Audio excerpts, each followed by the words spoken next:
అందరికీ నమస్కారం. ఈరోజు కథ నిన్ను కోరి పార్ట్ 18. రచించిన వారు నళిని గారు. ఇక కథలోకి వెళ్తే, అది నేనే పెట్టా అని తలదించుకుంటుంది సిరి. నువ్వా? హా అంటుంది తల పైకెత్తకుండానే. నువ్వు నాకు గిఫ్ట్ ఇవ్వడం ఏంటి కొత్తగా? సిరి ఏం మాట్లాడదు. సరే ఇచ్చేదానివి డైరెక్ట్గా నాకు ఇవ్వచ్చుగా. అది డైరెక్ట్గా నీకిస్తే నువ్వేమంటావోనని. ఇప్పుడేంటి, ఈ విషయం ఎవరికి తెలియకూడదా? అవునని తల ఊపింది సిరి. ఎవరికి? చివరికి అత్తయ్యకి మామయ్యకి కూడా. సిరి సైలెంట్గా ఉంటుంది, ఏం చెప్పాలో అర్థం కాక. సరే ఎవరికి చెప్పను, కానీ నువ్వు నేను చెప్పినట్టే చేయాలి. ఏంటది అని అడిగింది సిరి తల పైకెత్తి. ఏదైనా కావచ్చు, నేను చెప్పింది చేయాలి, కాదు అనకూడదు. వీడి దగ్గర అనవసరంగా ఇరుక్కుపోయానే. ఏమనుకున్నాను, ఏం జరుగుతుంది, ఏమేం చేయమంటాడో కర్మ అని మనసులో తిట్టుకుంది సిరి. ఏంటి మాట్లాడవు, డీల్ ఓకేనా? అంటుంది నీరసంగా. సరే పని మొదలు పెడదామా? వంశీ ఏమంటున్నాడో అర్థం కాక అయోమయంగా వంశీ వైపు చూస్తుంది సిరి. వంశీ మాత్రం నవ్వుకుంటూ వెళ్ళి సిరి బెడ్ మీద చేతులు రెండు తల కింద పెట్టుకొని పడుకున్నాడు. సిరి ఏం చేస్తున్నాడా అని ఆలోచిస్తూ వంశీ వైపు చూస్తుంది. సైలెంట్గా నిలబడి ఉన్న సిరిని చూసి, ఏంటలా నిలబడ్డావు, వచ్చి నా కాళ్ళు పట్టు. ఏంటి, కాళ్ళు పట్టాలా? ఎందుకు?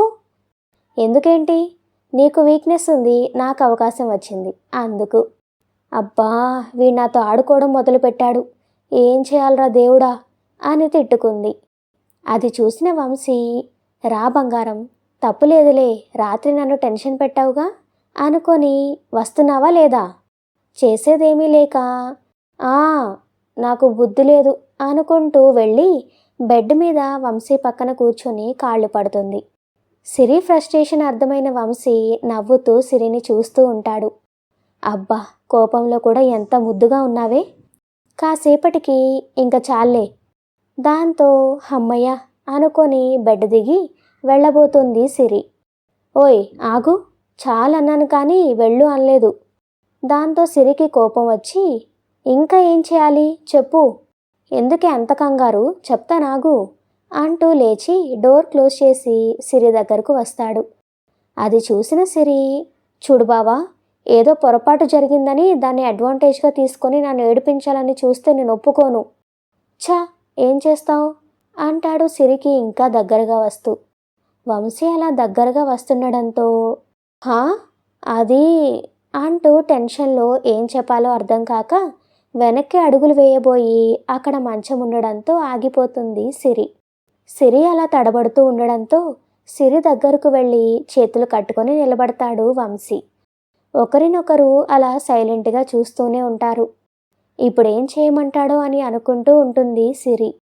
ఈ విషయం ఎవరికి తెలియకూడదు కదా. ఏం చేయమంటాడు అని టెన్షన్ పడుతున్న సిరి వంశీ అలా అడిగేసరికి అవును అంది భయంగా ఫేస్ పెట్టి. అయితే లాస్ట్గా నేను చెప్పింది చెయ్యి. ఏంటది? నన్ను హక్ చేసుకో. వంశీ అలా సడన్గా అనడంతో అసలు తను విన్నది నిజమా కాదా అని సిరికి అయోమయంగా ఉంది. దాంతో ఏంటి అని అడిగింది. హా, నువ్వు విన్నది కరెక్టే. నో అంటే చేయవా? చేయను. సిరి వంశీ తన్ని ఏడిపిస్తున్నాడు అన్న కోపంతో ఉంది, కానీ వంశీ ఏమడిగాడో ఏ ఉద్దేశంతో అడిగాడో అని అర్థం చేసుకునే పరిస్థితిలో లేదు. బాగా ఆలోచించి చెప్పు, తర్వాత ఏం జరిగినా నాకు సంబంధం లేదు. నేను 3 లెక్క పెడతాను, ఈలోపు చెప్పింది చేయాలి, లేకపోతే ఏం చేస్తానో నీకు తెలుసనుకుంటా అని కౌంటింగ్ స్టార్ట్ చేస్తాడు. 1. సిరికి ఏం చేయాలో అర్థం కావడం లేదు. 2. ఇప్పుడేంటి నా పరిస్థితి అని ఆలోచిస్తుంది. 3. అయినా రెస్పాండ్ అవ్వకపోవడంతో వెనక్కి తిరిగి అత్తయ్య అని పిలవబోయాడు. ఇంతలో సిరి వెంటనే వచ్చి వంశీని గట్టిగా హగ్ చేసుకుంటుంది. ఆ స్పీడ్కి ఇద్దరూ పడబోయారు, కానీ వంశీ బ్యాలెన్స్ చేశాడు. దాంతో ఒక్కసారిగా సిరి గాలి కూడా దూరలేనంత గట్టిగా హగ్ చేసుకోవడంతో వంశీ వంటిలోని నరాలు ఒక్కసారిగా జివ్వుమన్నాయి. సిరి గుండె ఫాస్ట్గా కొట్టుకుంటుంది. కోపంతో మొదట కాదు అంది, కానీ వంశీ కూడా తన్ని గట్టిగా పట్టుకునేసరికి సిరి అన్నీ మర్చిపోయి ఏదో తెలియని మైకంలో ఉండిపోయింది. సిరి తనకి అంత దగ్గరగా అలా పట్టుకొని ఉండడంతో తను నిద్ర లేకుండా గడిపిన ఎన్నో రాత్రులకి సమాధానంగా తన మనసుకు దొరికిన ప్రశాంతతను ఆస్వాదిస్తూ సిరిని గట్టిగా పట్టుకున్నాడు. ఇద్దరూ చాలాసేపు అలానే ఉండిపోతారు. ఇంతలో వంశీ ఫోన్ రింగ్ అవుతుంది.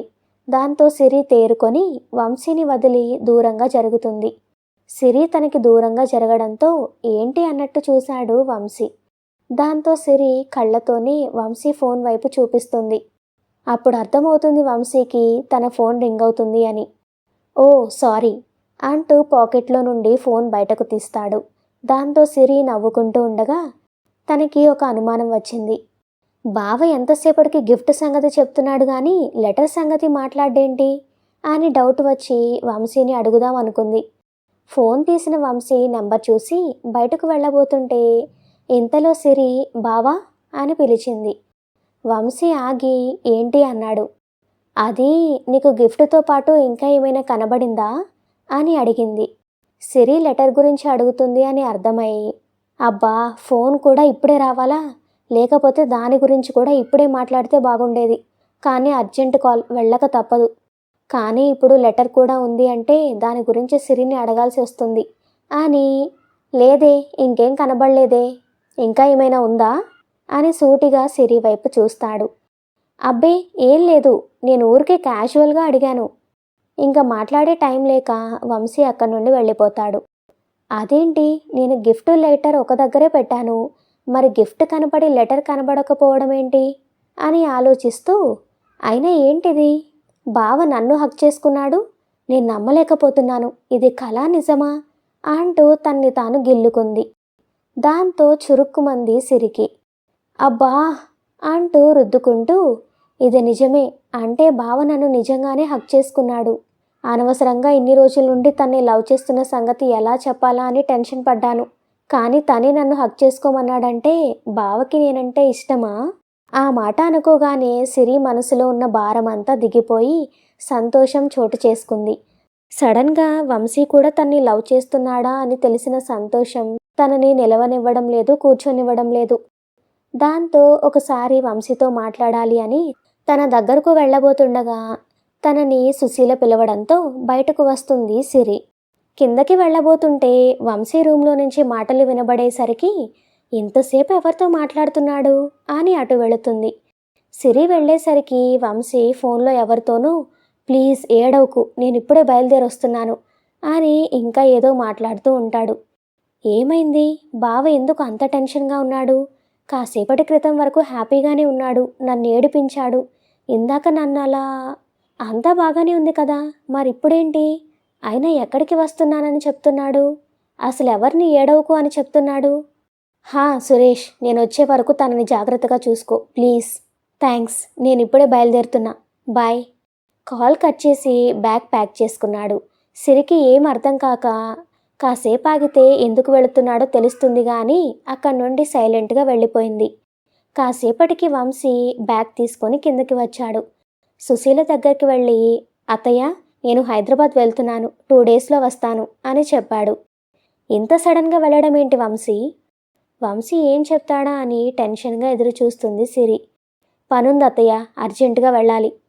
మరి మావయ్య అడిగితే ఏం చెప్పను? మావయ్యకి నేను చెప్పాను అత్తయ్య. సరే జాగ్రత్త నాన్న. సరే అత్తయ్య అని వెళ్ళబోతూ వెనక్కి తిరిగి సిరి వైపు 2 నిమిషాలు చూసి వెళ్ళిపోయాడు వంశీ. అలా వంశీ తన వైపు చూసిన చూపుకి భయం వేసింది సిరికి. ఎందుకంటే ఇప్పుడు వంశీ చూసిన చూపులో కాసేపటి క్రితం కనబడిన ప్రేమ, అల్లరి రెండూ లేవు. బాధ ఉంది. అది సిరికి స్పష్టంగా అర్థమైంది. ఆ రోజు రాత్రంతా ఆ ఆలోచనతోనే గడిపేసింది. ఎందుకో సిరికి మనసంతా ఏదో దిగులుగా ఉంది. వంశీ తనకు దూరం అవుతున్నట్టుగా అనిపించింది. తర్వాత రోజు సిరి లేచేటప్పటికి చాలా లేట్ అయింది. దాంతో కాలేజ్ టైం అయిపోతుందని గబగబా కిందికి వచ్చింది రెడీ అయి. సుశీల కనబడకపోవడంతో కిచెన్లోకి వెళ్ళి చూసింది.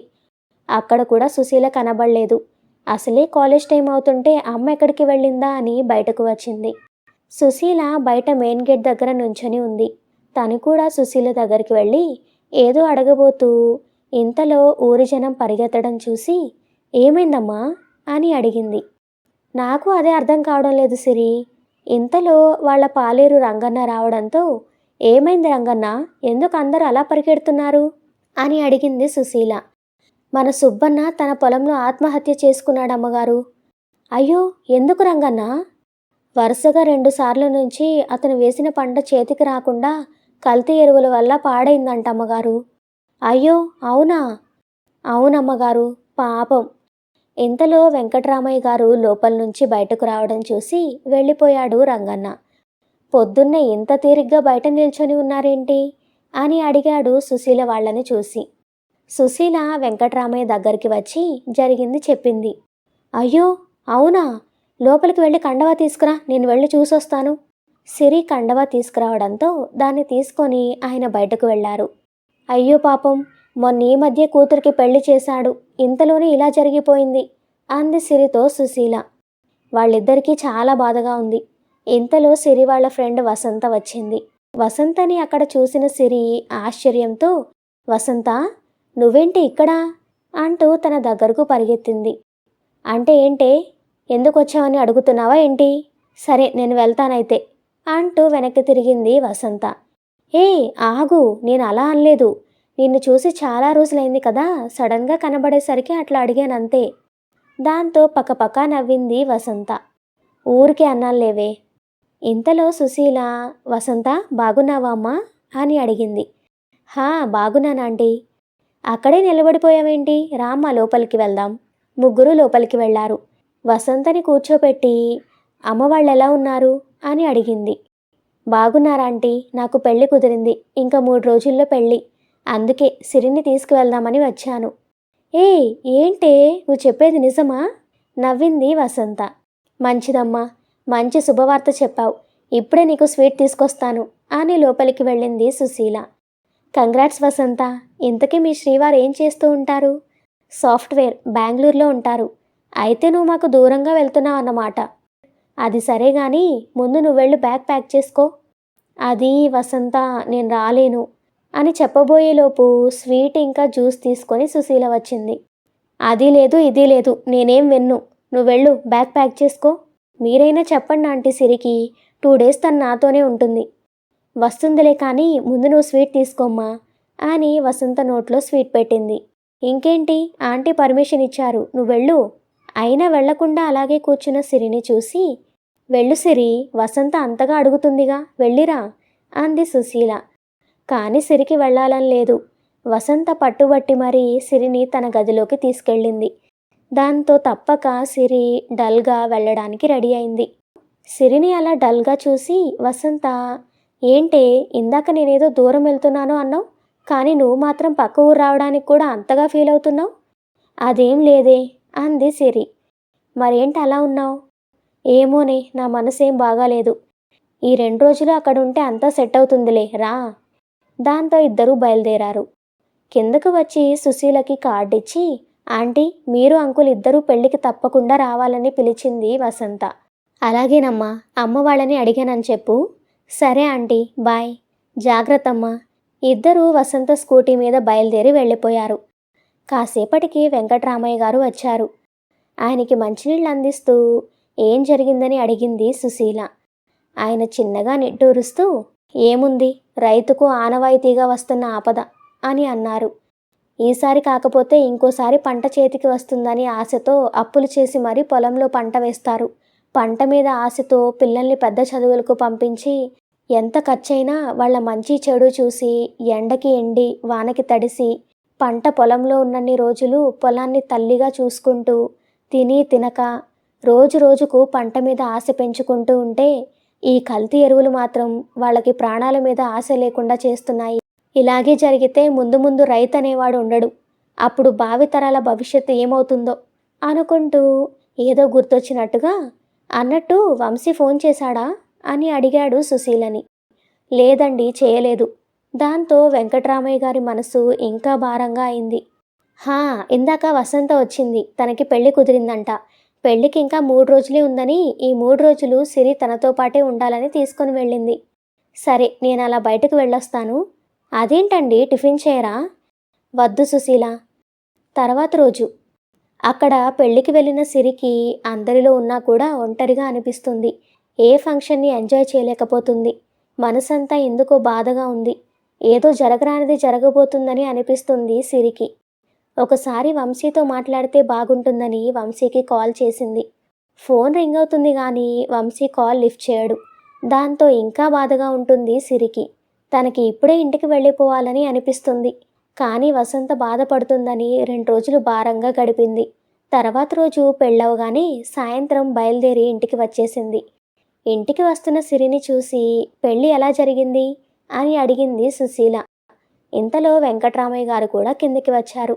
బాగానే జరిగిందని వచ్చి వెంకట్రామయ్య గారి పక్కన కూర్చొని ఆయన భుజం మీద తల పెట్టుకొని డల్గా పడుతుంది.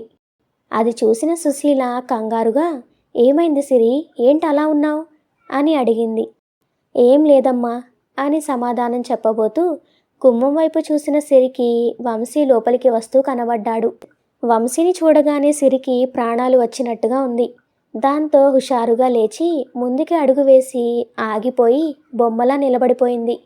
సిరి అలా బిగుసుకుపోయి చూస్తూ ఉండడం చూసి ఏంటా అని అటువైపు చూశారు సుశీల, వెంకట్రామయ్య. అటువైపు చూసిన వాళ్ళకి వంశీ తనతో పాటు ఒక అమ్మాయి లోపలికి రావడం కనిపించింది.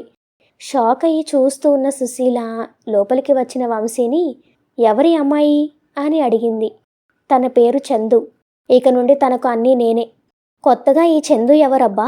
తనకన్నీ నేనే అంటున్నాడంటే అసలు విషయం ఏమై ఉంటుంది? ఇప్పుడు సిరి పరిస్థితి ఏంటి?